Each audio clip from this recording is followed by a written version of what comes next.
Hello everyone, welcome to the last session of MIPTV. It's called Trending Topics, and the idea of this session is to wrap up the key industry trends that we've seen on social media and in real life these past few days at MIPTV, MIPDoc, MIP formats and MIP digital fronts. So to comment on these trends, we've got a fantastic panel lined up for you here. We've had to change it at the last minute because one of our speakers couldn't make it and the other one was ill. So we've been saved by Sandra here from Joy's. So special thanks to you, Sandra, for filling in at the last minute. Thanks for inviting me. Daniel here is from Practical Innovation in Israel, and Louisa on the end from Superhuman Limited in the UK. So I'm going to ask them all to start off by introducing themselves. Could you tell us all who you are, what you do, and then we'll move on to what was your key trend of the market, the number one trend for you. Okay? Hi, I'm Sandra. I work for a social TV channel based in Switzerland and Germany. So all our shows are interactive and we try to build a community, engage the community, and then look at the data and create new programs for them. I work for the global department, so we're licensing our platform to other production companies and broadcasters, and I help them developing engaging formats. Great. Daniel? Hi, I'm Daniel Ravner. I'm CEO of a company called Practical Innovation that merges everything that the digital revolution offered to the world with established media in many various ways, with business development in mind, really trying to answer the question of how do we make money out of it, really, and come up with creative projects to that end. Okay, thank you. Louisa? Hi, I'm Louisa. Pardon me, I'm a bit pony voiced today. I'm from Superhuman Limited, and what I do is try to put technology in the service of people and not the other way around. So in media terms, that means working with those who tell stories, who create stories, who wish to bring stories to people or bring audiences inside stories, to figure out how that's done. I largely sit between somebody having an idea and somebody executing the idea. There's a lot of work to be done there in terms of shaping and figuring out what we're doing, why we're doing it, who we're doing it for. And that's what I do, from design through to business modeling. And you used to work for the BBC, didn't you, Louisa? I did, yeah. I spent 3 years at the BBC, half of that as head of information architecture and half of it as commissioner for future platforms, looking at what the internets were going to do to television. That was about 12 years ago. Okay, so all of our speakers have TV chops, but they've all sort of evolved into the more digital part of the aspect. We're going to be covering both the core business and the digital stuff, so stay with us. Let's start with you then, Louisa. What was your one biggest standout trend of this market? I think, and I don't want to steal your thunder here, but I'm not really going to. I think the history of the relationship between the digital world and the traditional television world has been at best uneasy and at worst quite adversarial. And so over the last several years we've seen more traditional media companies trying to leverage talent that originates in the digital world, trying to sort of drag talent back into linear programming, trying to gain audiences by doing that kind of stuff. And it's not worked out all that well.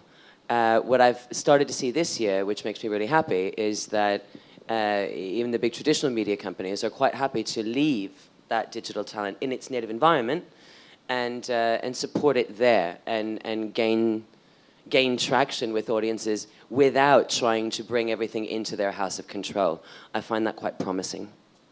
Okay. Great, that's something we'll come back to later, I'm sure, when we talk about MIP digital fronts. Daniel, what was your one big trend? I think TV is going back to being more of a TV industry. So first of all, I think the search for the next big thing has quieted down the entire dynamics of let's have a format, be it a huge hit, sell 20 options, license it to 6 territories, like a get-rich quick kind of notion to format. I think that, well, it didn't work out, and it's quieted down, and you know, people are looking back at format in television, something that should grow more easily, and you know, in the I mean, that entire thing for me, like letting go of trying to find the next big thing, really can usher the emergence of the next big thing, because we're going back to what made the last great things great, which is time to develop, time to evolve, before becoming worldwide phenomenons. So you're saying sort of let's make a hit as it's not so much the sort of number one motivation? Yeah, like the exit mentality is no longer here. And I think taking everything like a notch down, in a good way, I think in an evolved way. It's like, you know, next big thing is a buzzword. Let's just do television that works. Okay. Great. Sandra? Yeah, I just want to add, I agree with Daniel. I thought it was really refreshing to see here Eddie Moretti from Vice saying they are not in format fever. Vice is not about formats. They don't think in formats. They think about creativity and reaching their audience. And also a lot of the YouTubers were saying that for them it's not about what do people like watching, but what would I like to watch? So they're not trying to create the next big thing. They're just trying to create something that they think they would like to watch, so other people might like it too. But yeah, I'm interested in data and how data can drive creativity. And I thought it was really interesting that quite a few mentioned that it's not about the quantity of data, it's about the quality. They want to look into what people really like rather than, you know, reaching a big audience, like with what TV tries to do with their TV ratings. Okay. Great. So there's some good trends there. I'm sure we'll delve back into a lot of all of them, or all of them. What we've tried to do too to try and keep the conversation going is to we've analysed what people have been saying on social media. We've mostly looked at the Twitter conversations, the hashtag mentions, the retweets, and we've also with our MIPblog team down here, including Angela, who's right there at the front. We've been covering sessions here since Saturday, so we've been keeping a quite close eye on what are the sessions that people have been the most interested in, both here and beyond the Palais. But before we get to that, I just wanted to point out we're a Trending Topics panel. This is something that happens quite rarely. It says it's Paris trends, but this is what you get when by default on Twitter from France, and so MIPTV was a trending topic this year. That hasn't happened before, so I think that's a really positive sign that it's a B2B event. It's 11,000 people, but it's making a mark on the outside world. So I thought that was something really positive. And I saw on Twitter that MIP Formats was trending in Finland because of Simon Staffans. Yes, our absent friend was he was tweeting so much about MIP Formats that but apparently there was only about 100 people tweeting in Finland, so it's quite easy to go viral there. So he wasn't really that proud of it. Shush. Yeah. Okay. Sorry. It was great. Yes, it was also great in Finland. And we've also pulled up this word cloud, which I think I'd also like us to come back to if we have time later. Obviously, can is a big word that comes up on social media. That doesn't help us much. We know where we are. But the words like Snapchat was something I kept hearing these past few days. Also, women. It was great. We had a special breakfast for women in tech and media, which made some buzz. Live Vice, which you just mentioned, Sandra. There are lots of different ways to get word clouds, but there's lots of things to talk about in there too. what I then tried to do with all this data is pick out some big trends, and the biggest trend possibly that came up. Oh, there's Telly's over there as well. Is MDF, and that was our hashtag for MIP Digital Fronts. So that was a big part of MIPTV this year. All the indicators were really positive. There was this one. This was the biggest tweet of MIPTV. This is Louisa, who's a vlogger who was taking part in YouTube's panel here yesterday. He just tweeted a picture of the beach and got 787 retweets and over 3,000 favorites, which is just the sort of figures that we dream of. And I think this YouTuber Meg De Angelis, she was taking a selfie and she said she had like 10,000 likes within 10 minutes. Yeah, but it's just the reason I picked this out is because just to show the huge online impact of these YouTubers. I'm not sure. I think it's something we discovered at the first MIP Digital Fronts last year. What do you think it means that these new media stars can just sort of do something apparently so banal and then make massive waves across the internet, Sandra? I think a key factor is that they're really close to their audience. A lot of the YouTubers mentioned that they actually reply to every question and every comment, so they become friends with their fans. And yeah, and I think it's like if your friend is going to Cannes and you like this picture because you build up this relationship. So their fans are like, they consider them as their friends. I'll actually build on that. And this is a really long trend. It's been going on for ages. That back in the sort of golden era of film, back in the early 20th century, stars were these people who lived in houses on the hills, and you didn't really know much about them. They could be as secretive as they liked or as public as they liked about things. And over the decades, that became, gossip became the main thing, right? And if we didn't know anything about you, we'd make it up. And now that's sort of gone completely postmodern into this world where we idolize people because they do something that either we feel like we can't do, or they do it very well, or they do it in ways that we're not able to. But we are now so close to these people that it feels like somebody not like somebody who's running an entirely separate life and who you can't possibly comprehend. This idea of community now extends into the world of performers and stars in a way that it never has before.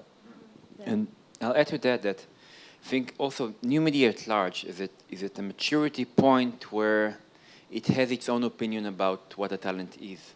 Because the beginning of the platform, as is the case with the beginning of any platform, television industry or media industries really try to, I guess, enforce like the notion of talent and how do you capitalize on talent and how do you create a talent online. And most of those stars are people who grew up they don't have something to compare it to.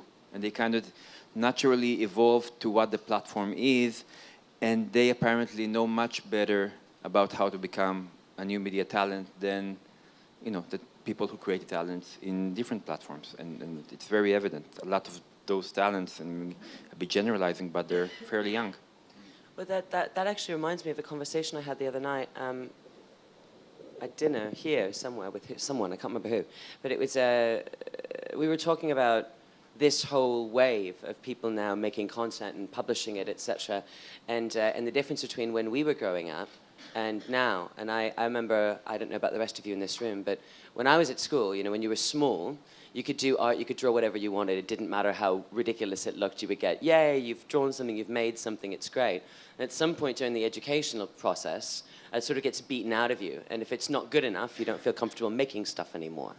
And I think a lot of us stopped making things, not because we don't love creating stuff, it's part of the human condition, but because we've sort of been taught that what I can do as, whoever I am is not good enough to match up with what a professional can do. And I think that this generation that's now coming of age doesn't have that. They don't have that barrier. They don't have the fear of doing it wrong in the same way that we do. And so they're totally happy to just toss something out there and make something. And the fact that there's more and more people who have the balls to do that means that we have a much broader proliferation of content. That's exactly what Louisa said on his session, that he doesn't need permission to do anything, he just has total freedom. This is the new thing. Yeah, but I do think it will happen again. Because if you looked at the screenings, digital screenings, those things look really well. It's not something anybody can do any day. And YouTube, 5 years ago, you could get by with something that's, you know, much more idea-based. So again, the new media will mature, bigger money will come in, bigger demands, and again, there would be a threshold. Well, it's a cycle. It's all a cycle. But you know, at the beginning, when television was first invented, nobody knew what to do with it. And so they were filming like fixed camera positions of people doing a radio play in a theater on stage, which was just the closest they could come. It was a hodgepodge of all the existing media that they understood, sort of cobbled together into, all right, this is what we can do with the technology. It took decades for television to really figure out what it could do in terms of a storytelling medium uniquely. And I think the same thing happens with any new storytelling technology, and that's what we're seeing with the magical interwebs now. And I think most of them, they also have different channels, like Fleur de Force. She has this fashion blog, which is more glossy and, you know, like, yeah, more TV-like. And then she has this blog about her personal life, which is, yeah, you just follow her around. It's just like following your friend around. Which is another one of the words that I picked out before. I'm ripping through everything too fast now. Authentic. That was really just a big word that kept coming back all the time. These people are really putting their real selves out there, and that's why they engage so strongly. Yeah, and they answer questions. They get into a dialogue with their viewers. Well, and that's, I mean, to go to one of your other keywords, which is going to be brands, and this one as well, so it's kind of bringing these three things together, is you know, we've been saying, or at least I'm sure we've all been saying for years to broadcasters, to brands of all kinds, stop using social media to shout at your audience. Start using it to listen, because it's Twitter, Facebook, Snapchat, all of these things are essentially massive global conversations, a lot of which are happening in public. So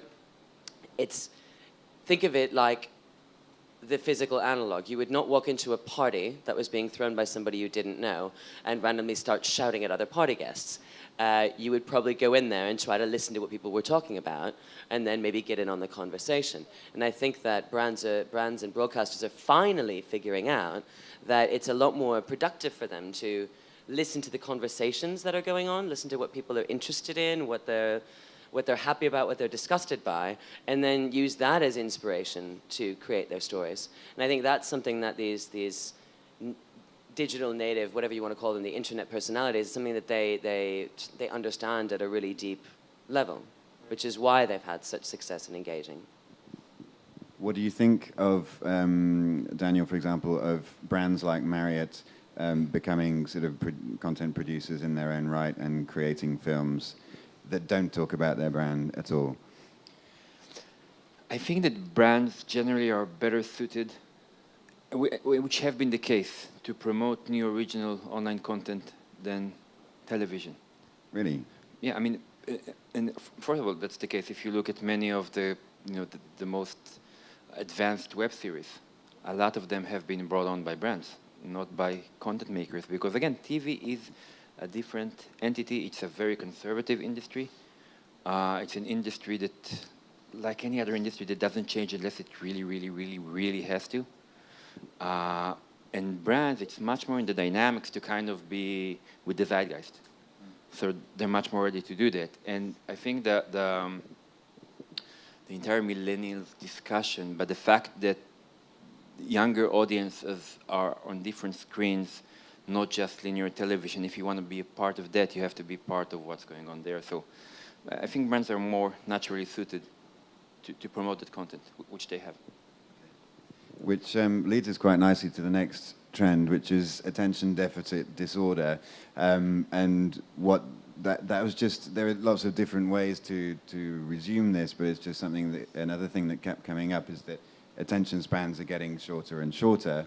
There are quite a few quotes that outline this, but the thing about people getting bored in 2.5 minutes really stood out for me, as is the head of Maker Studios saying 87% of Netflix viewing sessions are under 10 minutes, which I don't know. I don't know. I'd like to see more data on that. So my question about this for the panel is: are we just going to have to keep? Are we going from sort of 6-second videos to 3-second videos to one? I mean, how far can this go? You're all looking at me.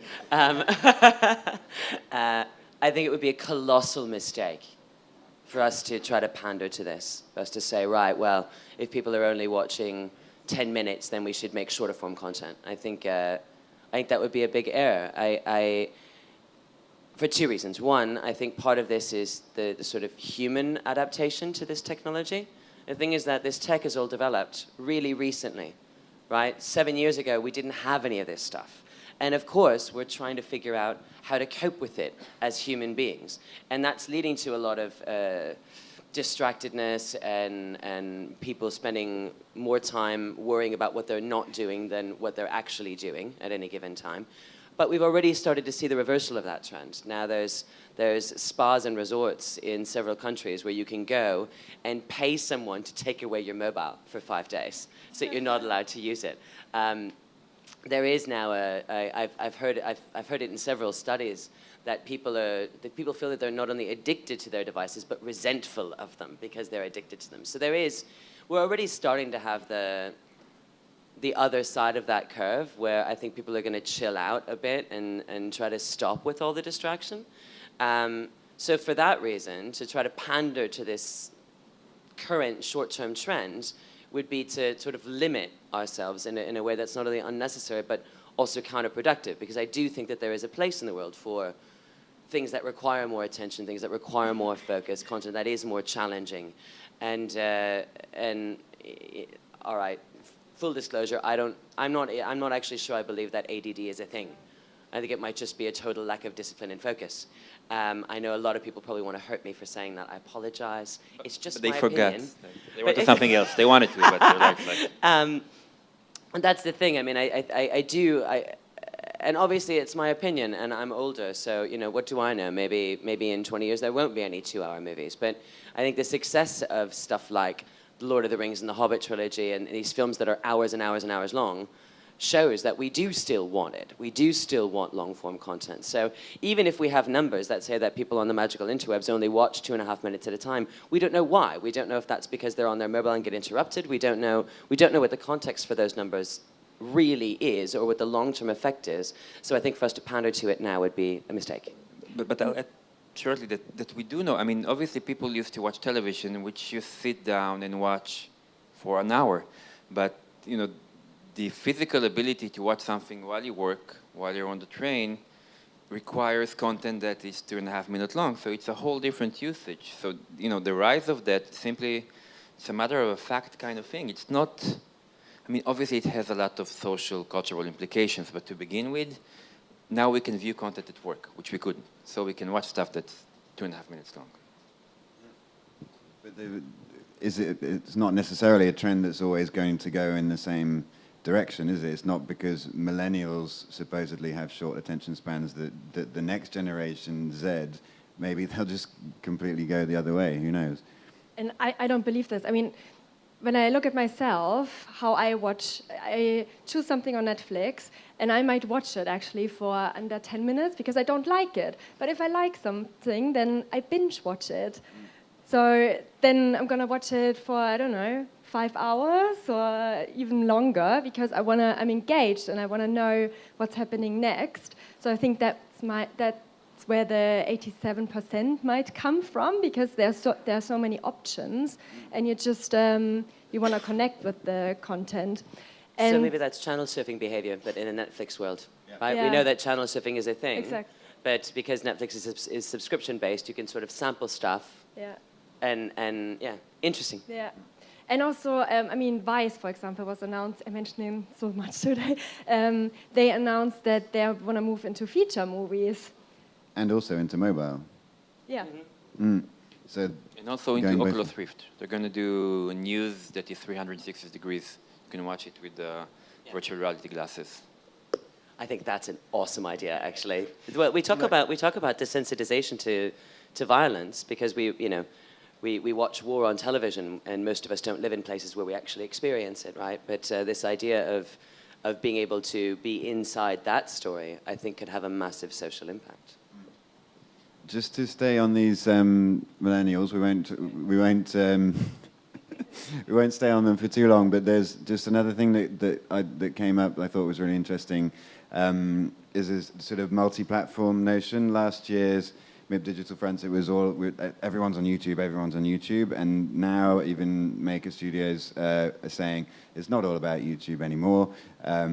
People, this new generation of producers, they're on all sorts of platforms. There was a lot of talk about Snapchat. It was in a word cloud, and there are lots of these producers doing stuff offline, doing books and doing brick and mortar stores and things like that, and just having a all-round lifestyle brand like Mr. Kate. Is that something, a trend you see developing in the future or not?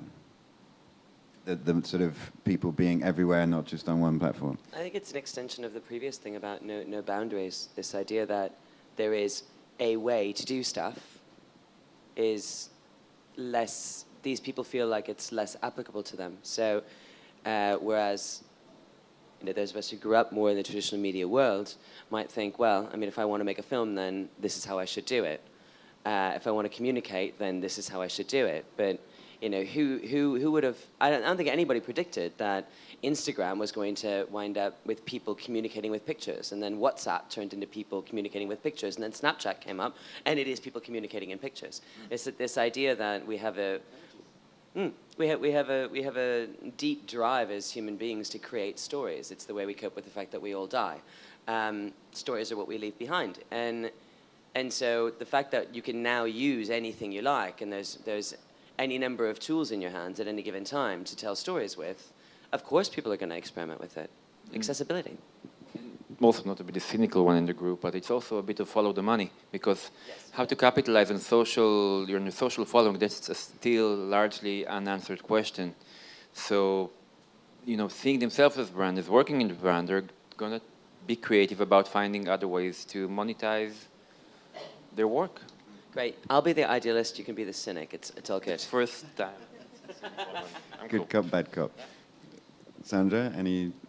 Yeah, I think you just use each platform for a different purpose. So if I take a picture of the sunset in Cannes, I would put it on Instagram. If I want to have a conversation in real time, I go to Twitter. If I want to give a sneak peek, but I don't want it to spread, I go to Snapchat. I think it's you use it for different purposes. If I want to engage with video content, I upload a video to YouTube. I do wonder, though, if it's not spreading, these people aren't going to end up spreading themselves a bit too thin, just doing so many things, being jacks of all trade, but maybe that's how they're happy.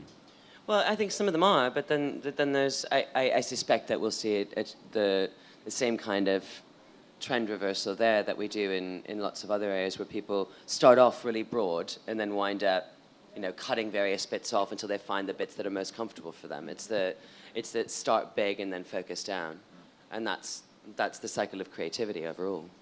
Okay. So we talked about authentic. MIP Nordics. We had a focus on the Nordic countries at MIPTV this year. That's a good opportunity for us to talk about the traditional TV business, not just digital. To give you a couple of indicators, what the Nordic countries are doing in terms of kids TV was resonated with our community, as it did our live blog of the Nordic drama session. There was one quote that I picked out of that session, which is from Piv Bernth, who is responsible for the Killing and quite a few other big Nordic noir series. Which is, she was saying that broadcasters, especially public service broadcasters, should be more courageous and take chances on content. Do you agree with that, or do you think they should, and are they being courageous enough? Daniel, sorry. Well, the short answer would be no. No, I think the innovation and creativity and all of those buzzwords are being thrown around like crazy all of the time. But when you look at the formats in the past decades, they're for the most part like, you find a patent and then you create a whole new format out of it. It's like building on stuff. I don't think that television in its core is I think it's a conservative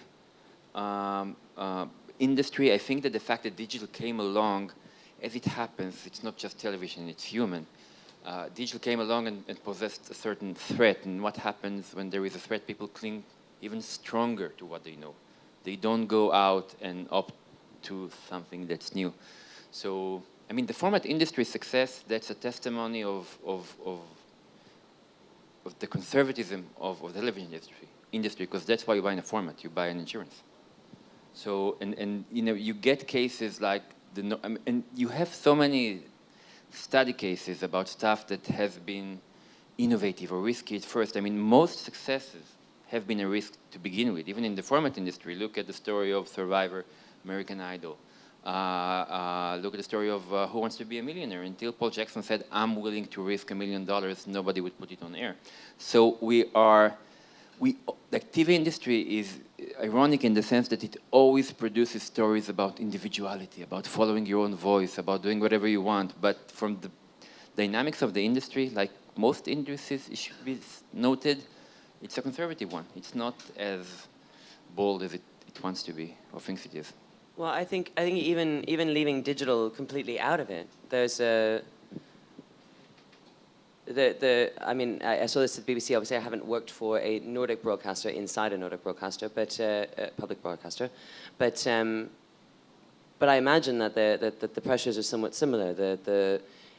If you're a public broadcaster, you don't have the same kinds of commercial measurements that commercial broadcasters do. Yeah, you don't have ad revenue as a way of deciding how successful a particular property is. What you have is the opinions of the people, sort of generally, and one, that's difficult to measure, and two, there's a sort of constant terror that, oh shit, we're losing them, and I think that causes public broadcasters to be even more conservative, when actually my opinion is that that's counterproductive. There are things that only public service broadcasters can actually engage with because they don't have the same commercial realities, commercial risks that commercial broadcasters do. And we've seen some of those things be incredibly successful down the generations. But it always makes me a little bit sad when I see public service broadcasters trying to copy formats from commercial television because they think, well, that's what's really popular, that's what's working now, instead of sort of looking at why it's popular and why it's resonating and letting that inspire sort of at least an evolution of the format as opposed to a copy of it. And I think the Killing and Borgen were all made by the public broadcaster, right? Yes. Yeah. So again, this is another example of how taking a risk when you can is wonderful.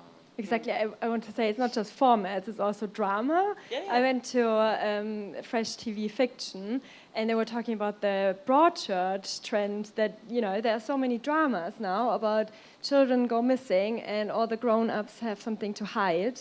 So it's not just in formats, it's even in dramas now.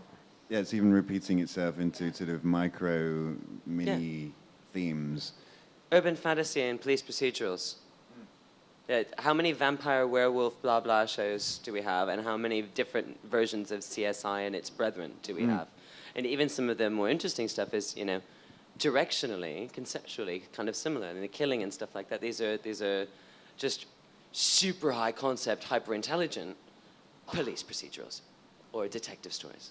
Yeah, but I think one of the things I was saying on that panel is they can't, what Piv Bernth meant about being courageous is not trying to do Killing Biss and then just repeating the same thing and trying to do comedy, trying to do stepping out of their comfort zone. We'll see if they manage to do that.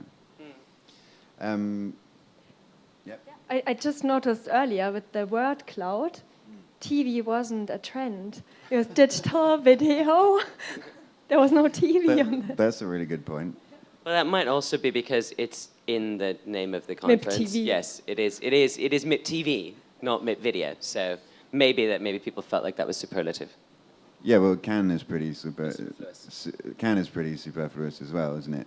And it was the biggest one. Yeah, but people like to brag about being in the south of France. They do. Yes. Look, beach.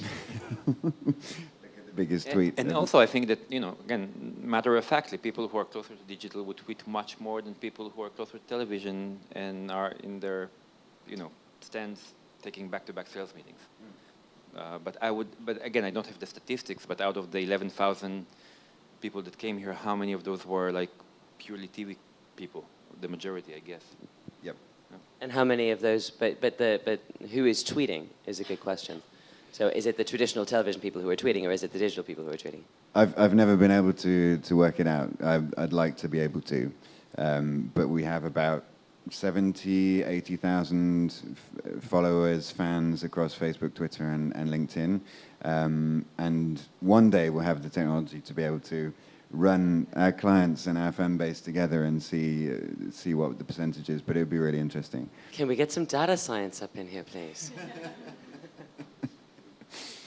Okay, the next trend was stars. There's always some sort of chatter about stars at our shows. But the reason this one stood out for me was because the second biggest tweet after the one I showed was just someone who took a photo of the poster of the latest Benedict Cumberbatch show, photo of a poster, tweeted it, and it went Crazy. Massively viral. I mean, he wasn't even here. I know. This is, I think, where everything falters. Like, there's so many people know, like, this is what the millennials like, this is what the kids into right now, and like, you get into those stories, and it's like, well, I don't know anything. But I mean, we all love a bit of hero worship. Come on. These are people that we admire or think are geniuses, or, you know, wish were our boyfriends or girlfriends or whatever. It's that's we've always loved a bit of hero worship, and that's just that in a new medium, right? Yeah, I think that there was a Pew study conducted for 2014. Out of the 7 biggest social networks, the #1 reason to go in for 4 of them was to interact with celebrities. So that hadn't changed. To interact with celebrities, the #1 reason to go into the social networks. And that is something that we're starting to see here. There was we had stars on the red carpet as usual, but what I noticed was new this year was some of them were tweeting. One of them tweeted, say, "We've just got the confirmation of MIPTV. Our series has just been confirmed for a 2nd season." I thought that was interesting because it was the star that was announcing it, not the producer or the distributor.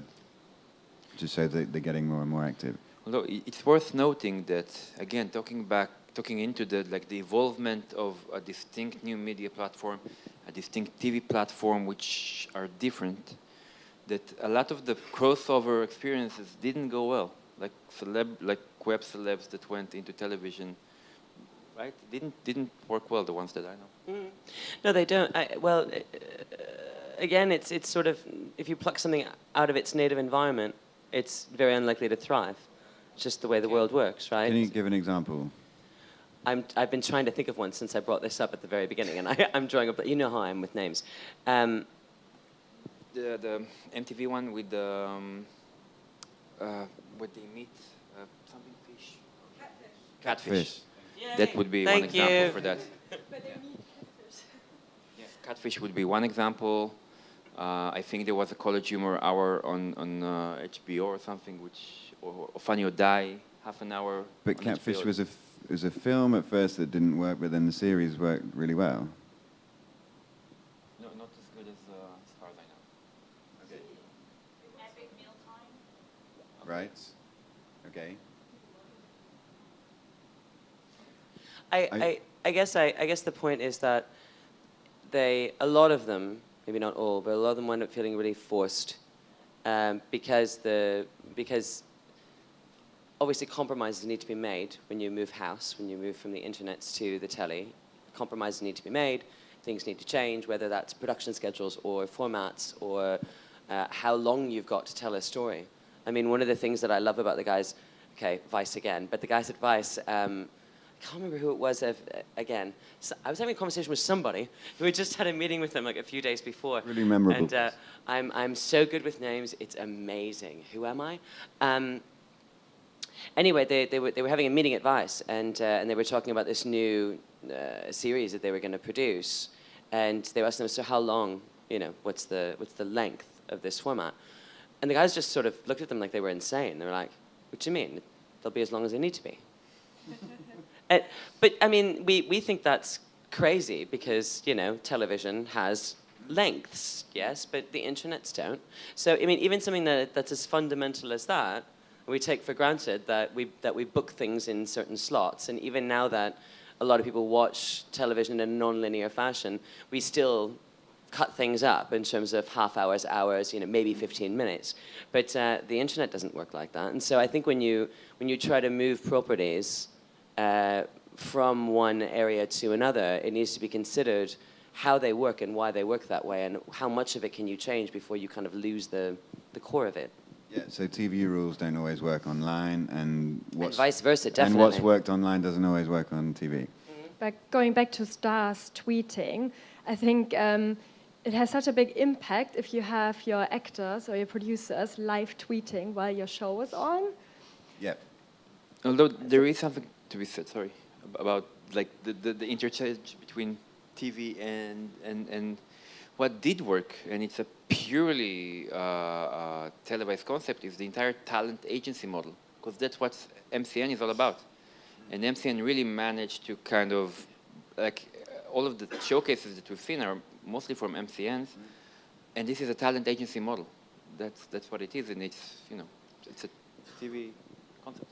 But this is the thing, right? Is that if we're going to get to, you know, the sort of magical unicorn land that we envision, where audiences can consume content for a fair price in whatever way that they want, and that content creators and rights holders can monetize their content in a reasonable fashion, and people can carry on making great content. This is the sort of magical future that we all want to get to. But in order to get there, there has to be collaboration, not competition, between digital and traditional media, and each can learn from the other. I mean, the system whereby audiovisual content is made and distributed and protected and owned is incredibly, mind-bogglingly complex and has grown up over decades, and the technology world runs in entirely different directions. I think that is a great example of the digital world learning from the traditional world, and I think there's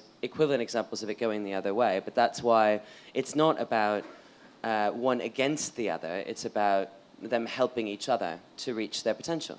But there are more and more examples of that every year, and so there is progress. It is definitely heartening. There's also still a lot of struggles and still a lot of fear.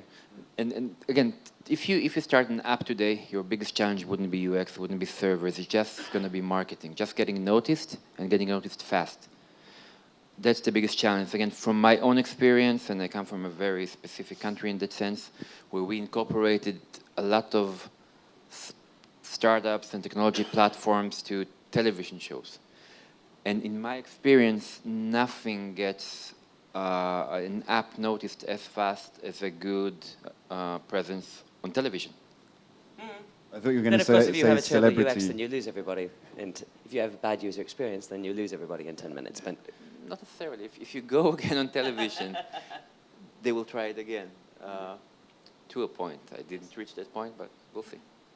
But the star, to get back to the star thing you mentioned, Sandra, it's we're talking about sort of famous actors tweeting, but this is again the interesting thing about YouTubers.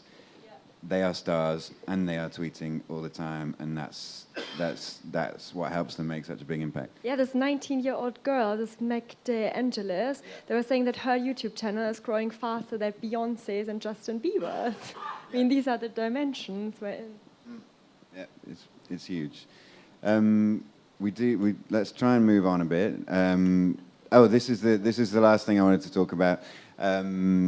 It's Fresh TV, and it's just because they're always. I'm sure some of you have all been to at least one of Virginia Musla's presentations. There there were 4 of them across our 3 shows this year. And there are always standout examples for me that make me think, oh my God, where are we going? And what I sort of wrapped them up as anti-love, because there was one show where you have 4 guys. One is that 3 are married, 1 is single, and there's a single woman who has to find the single man. Okay, so if she finds the single man out of the 4, she gets to go on a date with him. But to make it difficult for her, the 3 married guys are advised by their wives on how to act single. So the TV show makes the married guys act like cheaters. I mean, it's a Turkish show. It's twisted, but I love it. There was another one where people who are about to divorce get put on an island and see if they can't fix everything before it's too late. And there was another one who was also on an island, I think, where fathers who didn't like the fact their sons are gay had to try and come to terms with that. What should we think about these sort of shows? I mean, for me, watching the Monday one, there are 2 things that really came up. The first thing, there was only one show that had like interactivity in it, where if a year ago every show, and for the first time, viewers from home can generate with this app, which we didn't have this time. There was no interactive, which again goes to the fact that TV is more comfortable going back to doing television. And again, this is subjective, but I thought it was the most refreshing, fresh session in a very long time. I mean, there was relatively a big amount of stuff that I would actually go and watch. Even if they're shows that wouldn't want to do innovative things with you? With interactivity? Yeah, I mean, if I go to television to watch good television, that's one of the thing about TV people. Most of them don't watch a lot of television. It's just the way it is, and it should tell you something about the kind of television that that we've been doing for the past 10 years. But again, it's generalizing. I'll only take responsibility for myself, but I'm fairly confident saying that's a TV people thing. They don't watch the television that they're making. But in that session, there were shows that you really wanted to watch. Yeah, which I think were fresh because, again, they didn't try to be hot, cool, the next big thing, da-da-da-da-da, with fireworks. They just tried to make formats that would be nice, sensible, practical. Hangover? Hangover? Nice, sensible? No, some of them were. I personally liked the concept of stripped, where you take people, you strip them of anything, including clothing, they go into a room, and then every day they have to bring one thing back from society. And what does that tell us about them and us? Again, the trailer was amazing. I don't know how the actual thing was, but... See, that's I want to pick up on that and circle back to what you were talking about, the anti-love trend. I think if you go back to like the 50s and sort of move forward from there, a lot of television has been about like pretending everything's okay, pretending everybody's happy. And I mean, that was all the sitcoms were about, pretending everybody was happy, even when it was clearly incredibly twisted what was going on there. And over the years, the dramas have gotten darker and more complex, the comedies have gotten darker and more complex. We've gotten more sort of comfortable with this idea of representing the world as a place that isn't all shiny and happy all the time. And I think this is maybe the next crest of that wave of like, let's face it, not everybody's happy. Not everybody's an athlete or a survivalist. Also, not everybody wants to be grossed out all the time. The reality is that some people are single with lots of married friends. It's very difficult as a single woman to find somebody who's not married and who's going to be honest about their marital status. Especially if their wife exactly. Let's not even especially go there, at the that's Grand. seriously twisted.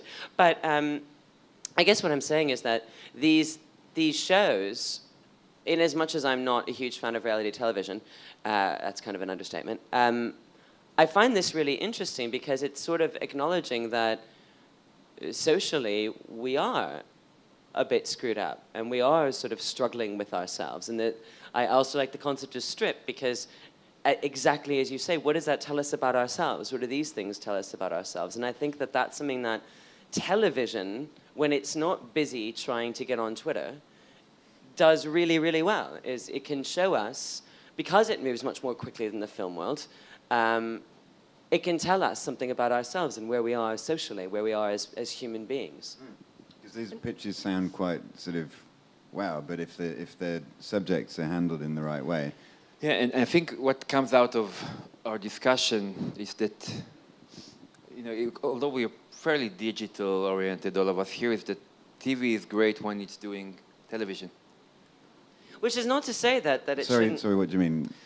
I'm saying that, like, we all love television, and when it's not trying to be something else or trying to be too not trying to be an app or and not trying to be like huge and not trying to be something it's not, then it's awesome. And the best kind of television is like that. It's like great TV storytelling. And again, I think it's definitely a trend that we're going back to that.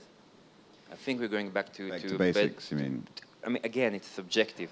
I think we're Forward going to back basics. to better television. Yeah. Well, I think it's forward as well, because I hope that the industry's learnt something from those experiments that haven't gone particularly well. You know, I'm by no means suggesting that, you know, broadcasters or content creators shouldn't try to engage with their audiences or deepen those relationships. I think it's very important, but this goes to the authenticity point.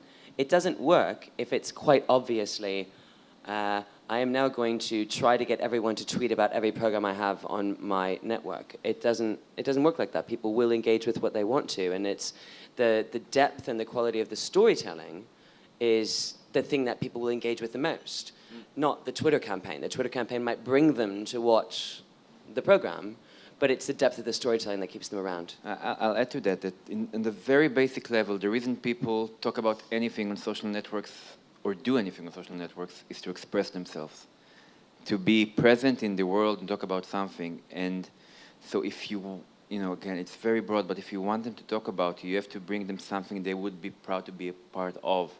So if I'm saying, have you seen Better Call Saul? It says something about me, that I like a certain genre, I like a certain, I don't know, intelligence in the shows, but I'm really saying about myself stuff that I want people to think. And that works the best. I mean, if you want people to talk about you, make it easy for them to want to be part of what you're doing. To invest in what you're doing. Yes. Sandra, you're just aching to say something. No, I just, because I had a completely different impression of the session. One of the formats I liked was Pray for Love, where they look for husbands and wives for priests. So I talked about this yesterday, and apparently there are some other production companies developing quite similar formats. And there's a Welsh format called Vicar Wants a Wife. So I felt like the trend is actually love. Like there's farmer wants a wife, and that's exactly. They just turned it around. Okay, so there's it's not all anti-love stuff. And as I was saying, if these formats are done in the right way, and I thought the one about the gay sons, it looked really powerful, because especially in America, they have these camps where they try to turn them from being gay to being They try to cure them, heterosexual. is how they put it. Sorry? The way that they put it themselves is they try to cure them of their Yeah, homosexuality. exactly. So I thought that was such a powerful show that they were presenting. And I think what works there is, in the past 10 years, there's been a golden age for TV drama, not necessarily a golden age for TV unscripted. And I think it's taking something from that part of television back to format industry, because I think it's called Father's Pride. Yeah. It's a dramatic angle. It's not. Oh yeah. It's not a game. Yeah. so next golden age could be for unscripted. Yeah, I mean, it could be, but I'm saying in any case, they don't have to look far for new things that work on television, because drama is doing really, really well for the past 10 years. Yeah, and there's that may be in part because of the kinds of content that are emerging on the internet. That is sort of most of it or much of it de facto unscripted. It's video logs and sort of daily life kind of stuff. And so if what you want is unscripted, authentic stuff, television isn't really going to give you that. I don't think I don't think anybody really believes anymore that these things are completely unstructured and unscripted. Although I heard that there was something with Utopia just now, Yeah, with Germany. Talpa. Yeah, so people obviously are still buying the Jesus. reality of the reality. All right, genre. but I mean, nevertheless, it'll be interesting to see over the next couple of years as online talents get bigger and bigger and sort of start really breaking the mainstream, to see how unscripted formats in traditional linear television fare. Especially if scripted, as some people are predicting, if scripted reaches a sort of saturation point. I mean, there are so many amazing series out there right now, you can't possibly watch them all. Who knows? Okay, I think that's a good point to wrap it up with and give you an opportunity to ask questions if anyone in the audience wants to ask our panelists anything. I think we have a microphone over here. Anyone? Hands up. Don't be shy. We don't bite. Not at first. So, are you filming the session with your computer? It's brilliant. Yes, I'm filming for my students in Toronto. We're putting it on YouTube as well afterwards. Oh, but good. Well, then they'll have both. they'll have. I think makes it exciting. They could have like a 3D version or They something. asked me to bring them What service? content. The course is about new trends in distribution and co-production. 2 courses for graduate students. And we run a production and distribution company. What have you seen as the most innovative things that are coming out from your personal perspective that we haven't yet talked about today here? So, I mean, in terms of What- content or yeah, distribution? in terms of content and in terms of new trends that we haven't yet talked about. My personal highlight was Broadly, the new channel from Vice, because it's focusing on women's topics, and I just thought it's so obvious to have a channel like that, but no one has done it before. So I'm really, really excited for this one. They showed the trailer yesterday, and it looked really good, really interesting. Yeah. I think one of the things I'm really enjoying is sort of to build on something I said earlier. Content creators are starting to listen to the global conversation and use that to inspire stories. And I've actually I've been suggesting for quite a long time now that we have the technology now where we could actually use technology to build stories in the linear world around real people who are members of the audience. Not where actually you get to star in the story, but the story is based on what you do on a day-to-day basis, tracks your life, and then builds a story on that. Some very interesting things around that. And this is the first year that people haven't looked at me like I'm completely insane. They've said, that's really interesting. How would we go about doing that? So I think I think that there are opportunities to engage with for traditional media to engage with technology that aren't about trying to use the technology as another channel to push words out at, but also as a way of collaborating with audiences. And I think that's some really powerful stuff. Daniel, I'm going to anticipate I your had answer. like the regular MIP where you really want to get to see stuff, and then the MIP over, and then you kind of. So I don't think I got to see as many things as I would have wanted. But on a very general note, I heard a lot of TV people kind of being impressed with the level and quality of work that comes out of the web, and I think like it's an innovation trend. It's like a big thing where online content becomes much more acceptable. There's going to be more money in it, which means it could be even more innovative. So I think it's a larger trend, but can't think of one specific thing. You were saying there was an industry trend that you noticed that we haven't talked about yet, which is there are less and less smaller distributors. Yeah, going back to distributors, and this is at all not general, but there is like a real disappearance of like the small distributors. So you have all of those big mergers which became big and big and big. It's like, you know, a few like huge companies. And you have some like medium-sized companies, Armoza and Global, Small World. And that would be the smallest companies that you would notice. You would know. I mean, like the small distributors have I wouldn't say vanish, but you don't get their presence as much. And I also know from like people who sell formats, I know that the big companies used to look at formats, acquisition formats. They would think that either get it for our companies or get it to our catalog, which again, this is hearsay, but from people who I trust. But they say that like acquisition managers no longer look at the opportunity of taking stuff for catalog. If it's not going to go into their own now vast, huge of production companies, they just wouldn't touch it. So it's become really centralized. You have the big ones, and that's that. Well, and isn't that similar to what happened to the music industry in the sort of mid-90s, where you used to have loads of small labels, small independents, etc., and those were sort of bought up, eaten up by the majors, and then all of a sudden you had like 5 massive mega labels with maybe some imprints underneath, and then none of the little ones anymore. And now you've got like the micro crop of people spotting up on the internet. It's a similar pattern. Mm-hmm. What does that mean for producers, that it's harder for them to sell their content, or not necessarily? Well, it means that they have to have really good relationships in the big companies to I think it's going to be a harder chain of distribution and chain of original production funding for smaller companies unless you're aligned with those bigger companies. I'm a small independent distributor that has some output arrangements, so in that capacity. From Canada as well, because we have our benefits in co-production and tax credits. And if they go, I think the next big phase and trend is going to be the crowdsourcing, crowdfunding model, frankly. Well, and I think, but I mean, this is where data comes back in, which you brought up initially, but I think